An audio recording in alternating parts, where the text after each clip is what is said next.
Everyone, আসসালামু আলাইকুম। আজকে আমরা টিপি লিঙ্কের রাউটারের পাসওয়ার্ড কিভাবে চেঞ্জ করতে হয় তা জানবো। টিপি লিঙ্কের রাউটারের পাসওয়ার্ড চেঞ্জ করার জন্য প্রথমেই আমাদের যা করতে হবে তা হচ্ছে গুগল ক্রোমে যেতে হবে। সেখানে গিয়ে সার্চ বক্সে টাইপ করতে হবে TP-Link-Wi-Fi.net। আমি আবারও বলে দিচ্ছি, TP-Link-Wi-Fi.net। আরেকভাবে করা যায়, সেটি হচ্ছে টিপি লিঙ্কের আইপি অ্যাড্রেসের মাধ্যমে, যেটি আমি আমার স্ক্রিনে দিয়ে দিব। এখন যে পেজটি এসেছে সেখানে আমরা ইউজার নেমে লিখব অ্যাডমিন, সবগুলো ডিজিট ছোট হাতের হবে।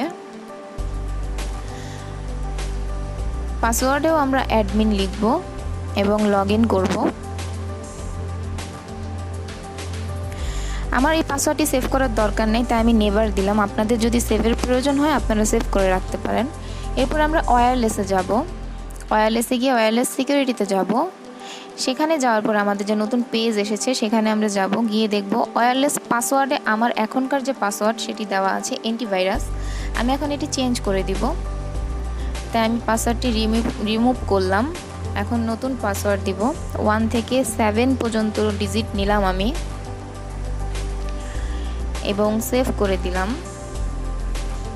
একদম নিচে যে সেভ অপশনটা আছে সেখানে আমি ক্লিক করব। আমার পাসওয়ার্ডটি সেভ হয়ে যাবে। যেহেতু আমি আমার পাসওয়ার্ড এটি চেঞ্জ করব না, তাই আমি সেভ করিনি। এভাবে আপনারা আপনাদের পাসওয়ার্ড সেভ করতে পারেন এবং এই পেজটি থেকে লগ আউট হয়ে বের হয়ে যেতে পারেন। আর নতুনভাবে আপনাদের পাসওয়ার্ডটি আপনাদের ওয়াইফাইতে গিয়ে, ওয়াইফাই আপনাদের যে লাইনটি আছে সেখানে যাবেন, গিয়ে পাসওয়ার্ডটি নতুনভাবে দিয়ে কানেক্ট করে দিলে আপনাদের পাসওয়ার্ড সেট হয়ে যাবে। ধন্যবাদ।